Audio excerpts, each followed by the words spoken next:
আলহামদুলিল্লাহি রাব্বিল আলামিন ওয়াসসালাতু ওয়াসসালামু আলা সাইয়্যিদিল মুরসালিন আম্মা বা'দ ফাআউযু বিল্লাহি মিনাশ শাইতানির রাজীম বিসমিল্লাহির রহমানির রহিম আসসালাতু ওয়াসসালামু আলাইকা ইয়া রাসূলাল্লাহ ওয়া আলা আলিকা ওয়া আসহাবিকা ইয়া হাবিবাল্লাহ আসসালাতু ওয়াসসালামু আলাইকা ইয়া নবিয়াল্লাহ ওয়ালা আলিকা ওয়া আসহাবিকা ইয়া নূর আল্লাহ। মাদানী চ্যানেলের দর্শক শ্রোতা, আবারও একবার আপনাদের সামনে উপস্থিত হয়েছি পূর্ণ ঈমানের অধিকারী অনুষ্ঠান নিয়ে। আপনাদের সকলকে এই অনুষ্ঠানে স্বাগতম। আমরা এই অনুষ্ঠানের মাধ্যমে পূর্ণ ঈমানের অধিকারী ব্যক্তির বিভিন্ন গুণাবলী সম্পর্কে আলোচনা শ্রবণ করে থাকি। আজও আমরা পূর্ণ ঈমানের অধিকারী ব্যক্তির একটি গুণ সম্পর্কে আলোচনা করব। তার পূর্বে বলে রাখি, আমরা যেই গুণাবলীগুলো শ্রবণ করে থাকি, এই গুণাবলীগুলো যদি আমরা নিজের জীবনে বাস্তবায়ন করতে পারি, তবে সেটি আমাদের জন্যই সফলতার মাধ্যম হবে। আজকের আলোচনার বিষয় হলো অনর্থক কথাবার্তা থেকে বিরত থাকা। আলোচনা শুরু করার পূর্বে নবী করিম সাল্লাল্লাহু তাআলা আলাইহি ওয়াসাল্লামের প্রতি দুরূদ ও সালাম পেশ করা ফজিলত সম্পর্কে একটি হাদিস শ্রবণ করি। হযরতে সাইয়্যিদুনা আব্দুল্লাহ ইবনে মাসউদ রাদিয়াল্লাহু তাআলা আনহু থেকে বর্ণিত, নবী করিম সাল্লাল্লাহু তাআলা আলাইহি ওয়াসাল্লাম ইরশাদ করেন, আউলান নাসি বি ইয়াউমাল কিয়ামাতি আকসারুহুম আলাইয়া সালাতান। অর্থাৎ কিয়ামতের দিন মানুষের মধ্য হতে আমার সর্বাধিক নিকটবর্তী সেই ব্যক্তি হবে যে পৃথিবীতে আমার উপরে অধিক হারে দুরূদ শরীফ পাঠ করেছে।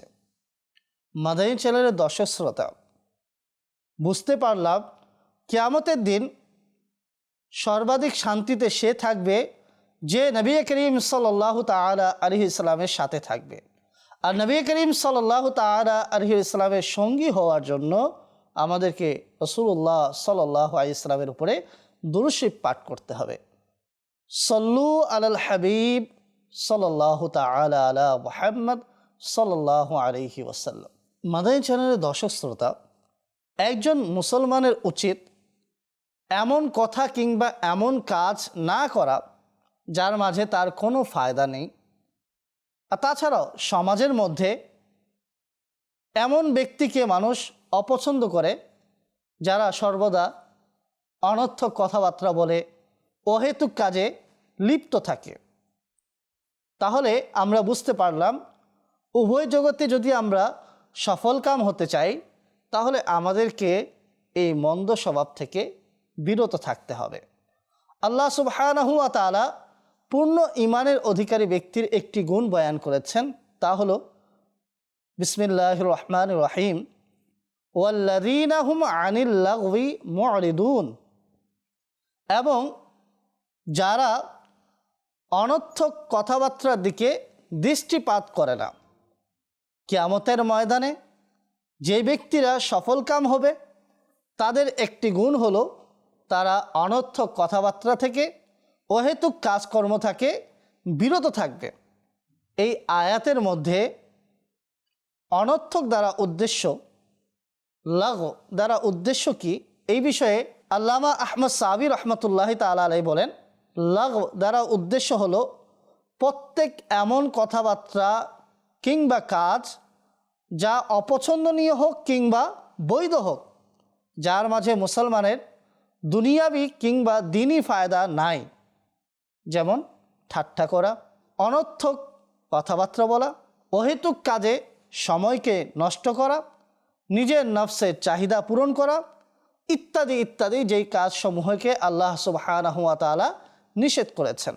মোট কথা হলো বান্দার উচিত সর্বদা নিজের কল্যাণকর কাজে ব্যস্ত থাকা।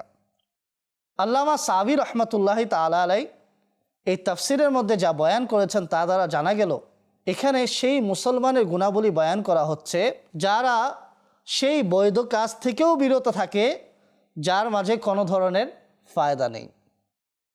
কেননা মানুষ যখন অহেতুক কাজে লিপ্ত থাকার অভ্যাসী হয়ে যায়, তখন আস্তে আস্তে মানুষ কল্যাণকর কাজ, গুরুত্বপূর্ণ কাজগুলো থেকে উদাসীন হয়ে যায়, নামাজ থেকে গাফিল হয়ে যায়, নামাজের ওয়াক্ত চলে যায় সেদিকে খেয়াল থাকে না, কোরআনে কারীমের তেলাওয়াত থেকে বঞ্চিত হয়ে যায়, অনেক গুরুত্বপূর্ণ কাজ থেকে সে দূরে চলে যায়।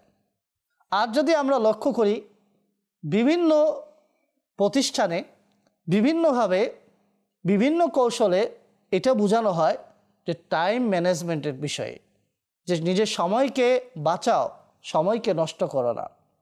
আমরা কোরআন ও হাদিসে যদি লক্ষ্য করি তাহলেই আমরা এই কথা পেয়ে যাই যে নিজের সময়কে তুমি বাঁচাও, নিজের সময়কে মূল্যায়ন করো। মূল্যায়ন করো এর অর্থ হলো নিজেকে সর্বদা কল্যাণকর কাজে ব্যস্ত রাখো। এতে কি হবে? দুনিয়াতেও সফলকাম হওয়া যাবে এবং আখিরাতেও সফলতা অর্জন হবে। আমরা অনর্থক কথাবার্তা থেকে বিরত থাকার ফজিলত শোনার পূর্বে একটি হাদিস শরীফ আমরা শ্রবণ করি। নবী করিম সাল্লাল্লাহু তাআলা আলাইহি ইসলাম ইরশাদ করেন, মিন হুসনি ইসলামিল মারই তারকুহু মা লা ইয়ানিহি, অর্থাৎ একজন মুসলমানের ইমানের সৌন্দর্যতা হলো যে সে সেই কাজগুলো ছেড়ে দিবে যেই কাজে তার কোনো উপকার নেই। প্রসিদ্ধ মুহাদ্দিস ও হাদিস ব্যাখ্যাকারক হযরতে আল্লামা মোল্লা আলী কারি রহমতুল্লাহি তাআলা বলেন, ইসলামের সৌন্দর্য দ্বারা উদ্দেশ্য হলো পরিপূর্ণ ইসলাম, আর অনর্থক কথাবার্তা দ্বারা উদ্দেশ্য হলো যার মাঝে দুনিয়াবি এবং দ্বীনি কোনো প্রকার প্রয়োজনীয়তা নেই। ইমাম নববী রহমতুল্লাহি তাআলা আলাইহি বলেন, এই হাদিস ওই হাদিস সমূহের অন্তর্ভুক্ত যার উপরে ইসলামের ভিত্তি রয়েছে। তার মানে আমাদেরকে এমন কাজ করা যাবে না যে কাজের মাঝে দ্বীনি কিংবা দুনিয়াবি কোনো লাভ উপকার নেই। ইমাম মোহাম্মদ বিন মোহাম্মদ গাজালি রহমতুল্লাহি তাআলা আলাইহি বলেন, অনর্থক কথাবার্তার সংজ্ঞা হলো তোমার এমন কথাবার্তা বলা যা থেকে বিরত থাকলে তুমি গুনাহগার হতে না এবং বর্তমান কিংবা ভবিষ্যতে তোমার কোনো ক্ষতি হতো না। যেমন কোনো মজলিসের মধ্যে নিজের সফরের আলোচনা করা, সফরের মধ্যে যেই নদী নালা ইত্যাদি দৃশ্যাবলী দেখেছে তা বর্ণনা করা এবং সফরকালে যেই ঘটনার সম্মুখীন হতে হয়েছে সেগুলোকে বয়ান করা ইত্যাদি ইত্যাদি কথা, এগুলো এমন বিষয়ের অন্তর্ভুক্ত যদি তুমি এগুলোকে মানুষের সামনে উপস্থাপন না করতে তবে তুমি গুনাহগার হতে না এবং বর্তমান কিংবা ভবিষ্যতেও তোমার কোনো ক্ষতি হতো না। তাহলে বোঝা গেল ইমাম গাজালি রহমতুল্লাহি তাআলা আলাইহি এর নসিহত দ্বারা, অনর্থক কথার সংজ্ঞা দ্বারা, যে এমন বৈধ কথাবার্তা থেকেও বিরত থাকা যার মাঝে কোনো প্রকার ফায়দা নেই, তবেই সেটি উভয় জগতের কামিয়াবির মাধ্যম হবে। যে হাদিসটি আমরা শ্রবণ করেছি যে ইসলামের সৌন্দর্য হলো এমন বিষয়কে ছেড়ে দেওয়া যার মাঝে ফায়দা নেই, এই হাদিসটি আমাদের সফলতার একটি অন্যতম মাধ্যম। আমরা যেখানেই যাচ্ছি সেখানে যাওয়ার পূর্বে লক্ষ্য করি এখানে আমার ফায়দা রয়েছে কিনা। আমি যেই বৈঠকে বসতেছি সেই বৈঠকে বসার মাধ্যমে আমার কোনো দ্বীনি কিংবা দুনিয়াবি ফায়দা রয়েছে কিনা। আমি যেই কাজের জন্য যাচ্ছি বা যেই কথা বলছি সেই কথার মধ্যে দ্বীনি কিংবা দুনিয়াবি ফায়দা আছে কিনা। এই বিষয়গুলো যখন আমি চিন্তা করা শুরু করব তখন আপনার আমার অনেক সময় বাঁচবে এবং আমরা সময়কে মূল্যায়ন করতে পারবো এবং সেই সময়ের ভিতরে আমরা উভয় জগতের সফলতার মাধ্যম উপায়গুলো খুঁজতে পারবো এবং উভয় জগতে সফল হওয়ার চেষ্টা করতে পারবো। আর আমরা এটাও জানি যে যারা সব সময় অহেতুক কথাবার্তা বলে, অনর্থক কথাবার্তা বলে, অহেতুক কাজে লিপ্ত থাকে তাদেরকে মানুষ তেমন একটি পছন্দ করে না। আর আমরা এটি জানি সমাজের মধ্যে যারা অহেতুক কাজ করে, অনর্থক কথাবার্তা বলে, মানুষ তাদেরকে সম্মানের চোখে দেখে না। আর যারা নিজেকে অনেক সুন্দরভাবে পরিচালিত করে তথা সর্বদা অনর্থক কথা থেকে বিরত থাকে, অহেতুক কাজ থেকে বিরত থাকে, তো সেই ব্যক্তির কাজ, সেই ব্যক্তির কথাবার্তাকে মানুষ অনেক মূল্যায়ন করে। আসুন এই বিষয়ে আরেকটি হাদিস আমরা শ্রবণ করি। হযরতে উকবা বিন আমির রাদিয়াল্লাহু তাআলা আনহু বলেন, আমি নবী করিম সাল্লাল্লাহু তাআলা আলাইহি সাল্লামের দরবারে উপস্থিত হলাম এবং আরজ করলাম, মুক্তি কি, নাজাত কি? নবী করিম সাল্লাল্লাহু তাআলা আলাইহি সাল্লাম ইরশাদ করলেন, নিজের জিহ্বাকে নিয়ন্ত্রণে রাখো এবং তোমার ঘরকে তোমার জন্য যথেষ্ট করো এবং নিজের ভুলে অশ্রু প্রবাহিত করো। এই হাদিসের মাধ্যমে আমরা জানতে পারলাম মুক্তি তিনটি বিষয়ের মধ্যে রয়েছে। নিজের জিহ্বাকে নিয়ন্ত্রণে রাখা, মুখে যা আসলো তাই বলে দিলাম, এটি প্রশংসাযোগ্য কাজ নয়, বরং এমন করার কারণে মানুষকে অনেক সময় লাঞ্ছিত হতে হয়। এই জন্য সর্বদা আমাদেরকে সচেতন থাকতে হবে। কোনো এক বুজুর্গ থেকে এমন বর্ণিত রয়েছে, কথা যতক্ষণ পর্যন্ত জিহ্বার নিচে চাপা রয়েছে ততক্ষণ পর্যন্ত তোমার নিয়ন্ত্রণে রয়েছে, আর যখন জিহ্বা থেকে কথা বের হয়ে আসবে তখন সেই কথা তোমার নিয়ন্ত্রণ থাকবে না। এটার জন্য হয়তোবা আপনাকে বিভিন্ন সমস্যার সম্মুখীন হতে হবে। অনেক সময় এই কথার কারণেই মানুষ ঝগড়ায় লিপ্ত হয়। অনেক সময় এই অনর্থক কথা থেকে এমন পর্যায়ে পৌঁছে যায় যে অপর ইসলামী ভাই আঘাত পেয়ে রাগান্বিত হয়ে যায়, আর রাগের কারণে মানুষ এক পর্যায়ে হত্যাও করে বসে। এই কারণে আমাদের উচিত হলো অনর্থক কথাবার্তা থেকে সর্বদা নিজেকে বিরত রাখার সৌভাগ্য অর্জন করা। অনর্থক কথা বলতে বলতে মানুষ গীবত করে ফেলে, অনর্থক কথা বলতে বলতে মানুষ কুফরি বাক্য বলে, আর এই দুইটি কথা এমন যা মানুষের আমলকে ধ্বংস করে দেয়। গীবত এমন একটি নিন্দনীয় কাজ যার কারণে মানুষ অন্যের গুনাহের বোঝা নিজের কাঁধের উপরে নিয়ে নেয়। আখিরাতে এমনও হবে যে কিছু সংখ্যক লোকেদের নেকি নিয়ে নেওয়া হবে এবং অন্যদেরকে দিয়ে দেওয়া হবে। যদি তার নেকি শেষ হয়ে যায় তবে অন্যের গুনাহের বোঝা তার কাঁধে দিয়ে দেওয়া হবে। এই জন্য গীবত থেকে বিরত থাকতে হবে। গীবত একটি মারাত্মক গুনাহ। আর যদি কেউ কুফরি বাক্য বলে থাকে তাহলে তো সেই ক্ষেত্রে তার ঈমান নষ্ট হয়ে গেল, সেই ঈমান হারা হয়ে গেল, তার পুরো জীবনেই ধ্বংস হয়ে গেল। আল্লাহ সুবহানাহু ওয়া তাআলা আমাদেরকে অনর্থক কথাবার্তার এই নিন্দনীয় স্বভাব থেকে বিরত থাকার তৌফিক দান করুন। আল্লাহ সুবহানাহু ওয়া তাআলা পূর্ণ ঈমানের অধিকারী ব্যক্তির গুণ যে তারা অনর্থক কথাবার্তা থেকে বিরত থাকে। এই বিষয়ে ইরশাদ করেন, ওয়া ইদা সামিউল লাগওয়া আ'রাদু আনহু ওয়া ক্বালু লানা আমালুনা ওয়া লাকুম আমালুকুম। তরজমায়ে কানজুল ঈমান। আর যখন তারা অনর্থক কথাবার্তা শুনে তখন তা থেকে মুখ ফিরিয়ে নেয় এবং বলে, আমাদের আমল আমাদের জন্য এবং তোমাদের আমল তোমাদের জন্য। এই আয়াতের একটি তাফসির হলো, মক্কার অমুসলিমরা ঈমান আনয়নকারীদেরকে বিভিন্ন প্রকারের গালি প্রদান করত এবং তাদেরকে বলতো, তোমরা ধ্বংস হয়ে যাও, তোমরা নিজেদের পুরাতন দিনকে ছেড়ে দিয়েছ।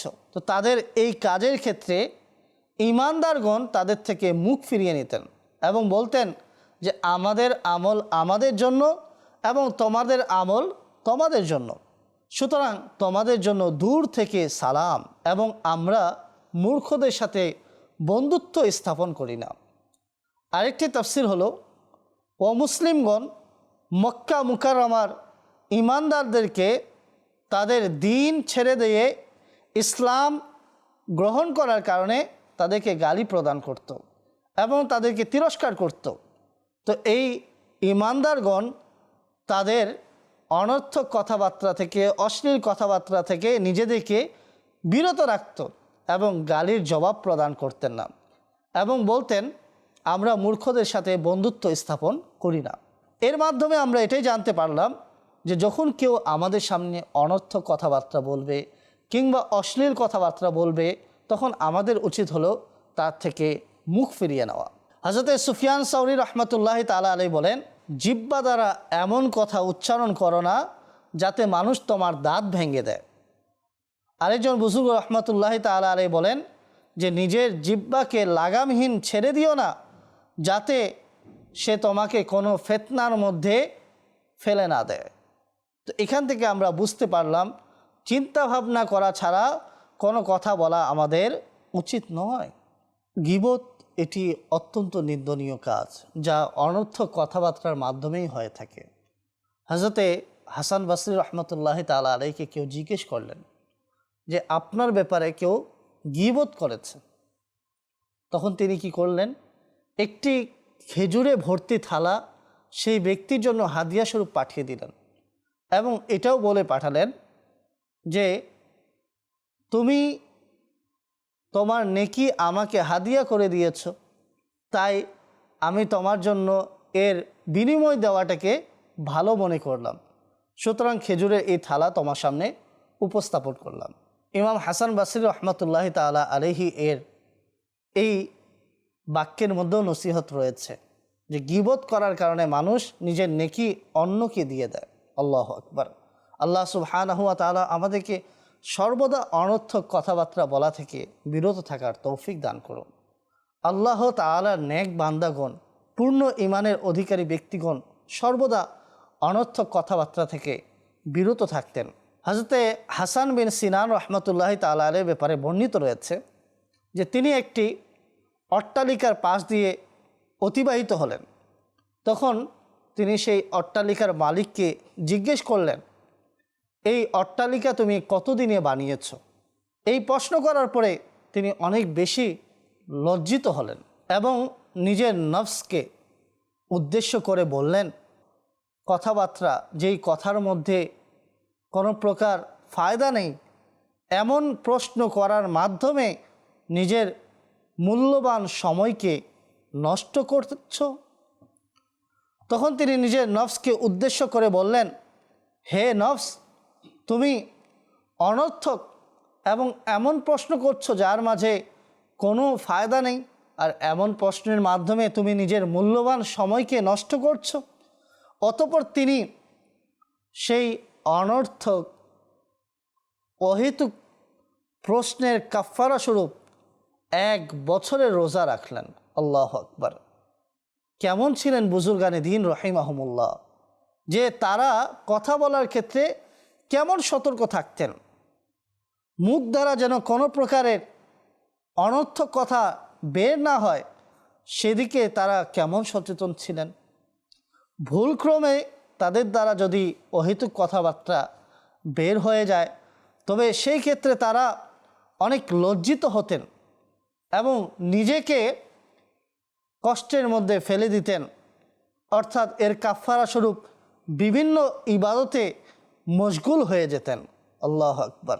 আমাদেরকেও বিভিন্ন ধরনের গুনাহ থেকে বাঁচার জন্য অনর্থক কথাবার্তা থেকে বিরত থাকতে হবে, কেননা অনর্থক কথাবার্তায় লিপ্ত থাকা মাধ্যমে মানুষ উদাসীন হয়ে যায়। কেননা মানুষ যখন খেলাধুলা ইত্যাদির মধ্যে ব্যস্ত হয়ে যায় তখন মানুষের মধ্যে ভালো কাজ, কল্যাণকর কাজ করার সময় থাকে না, সেদিকে তার মনোযোগ যায় না এবং সে অহেতুক কাজে লিপ্ত থাকায় নিজের জন্য কল্যাণকর মনে করে সে ভালো কাজগুলো ধীরে ধীরে ভুলে যায়। নামাজের সময় বলুন, জিকির আজকার বলুন, এই ধরনের সকল কল্যাণকর কাজ থেকে সে আস্তে আস্তে বঞ্চিত হয়ে যায়। নবী করিম সাল্লাল্লাহু তাআলা আলাইহি সাল্লাম যেই বিষয়গুলোর গুরুত্ব বুঝার শিক্ষা দিয়েছেন তার মধ্যে একটি হলো সময়। কেননা সময়কে কদর করতে বলা হয়েছে, সময়কে গুরুত্ব দিতে বলা হয়েছে। কেননা সময়কে যদি মানুষ গুরুত্ব না দেয় তারপরে মানুষ আফসোস করা ছাড়া আর কিছুই পাবে না। তাই পরে আফসোস করে কোনো লাভ নেই। এই কারণে আমাদের উচিত হলো আফসোস করার পূর্বে সময়কে গুরুত্ব দিয়ে যথাসময়ে নামাজগুলোকে আদায় করা, আমাদের হাদিসের উপরে আমল করে সর্বদা অনর্থক কথাবার্তা থেকে বিরত থাকা। এছাড়াও আমরা জানি পূর্ণ ঈমানের অধিকারী হতে হলে আমাদেরকে অহেতুক কথাবার্তা থেকে অবশ্যই বিরত থাকতে হবে। যেমনটি রাসূল করিম সাল্লাল্লাহু তাআলা আলাইহি ওয়াসাল্লামের একটি হাদিস রয়েছে যে আল মুসলিমু মান সালিমাল মুসলিমুনা মিন লিসানিহি ওয়া ইয়াদিহি, প্রকৃত মুসলমান হলো সে যার হাত এবং জিহ্বা দ্বারা অন্য মুসলমান সুরক্ষিত থাকে। তো আমরা যখন অনর্থক কথাবার্তা বলবো, এই কথার মাধ্যমে কিন্তু আমাদের কোনো কল্যাণ তো হবেই না, হতে পারে কেউ কষ্ট পেয়ে যাবে, আর কেউ আঘাত পেলে সেটি আপনার আমার জন্য কত বড় ক্ষতির কারণ হতে পারে, এই বিষয়ে আমাদেরকে চিন্তা রাখতে হবে। কেননা অপর মুসলমানকে যদি আমি কষ্ট দেই, তাহলে তা আমি পূর্ণ ঈমানের অধিকারী হতে পারলাম না। কেননা পূর্ণ ঈমানের অধিকারী তো তাকেই বলা হয় যার হাত জিহ্বা দ্বারা অন্য মুসলমান সুরক্ষিত থাকে। এই অনর্থক কথাবার্তার মাধ্যমে মানুষের ঘরের মধ্যে অশান্তি শুরু হয়ে যায়। আমরা দেখি যে কেউ একটি কথা বলে দিল, যার কারণে ভাইয়ের খারাপ লেগে গেল কিংবা বোনের খারাপ লাগলো। এই খারাপ লাগার কারণে একটি পরিবারের মধ্যে অশান্তি শুরু হয়ে গেল, একতা নষ্ট হয়ে গেল, ভাই বোনের মধ্যে ঝগড়া শুরু হয়ে গেল, ভাই ভাইয়ের মধ্যে ঝগড়া হয়ে গেল। এভাবে একে অপরের সাথে এক প্রকারের অমিল শুরু হয়ে গেল, পিতামাতা থেকে সন্তান বিচ্ছেদ হয়ে গেল। এই সবগুলোর মূল কি আমরা যদি লক্ষ্য করি, তাহলে অনর্থক কথাবার্তা। আমরা যখন কথা বলবই, তো মানুষকে এমন কথা বলি যেই কথার মাধ্যমে মানুষ কিছু শিখতে পারবে।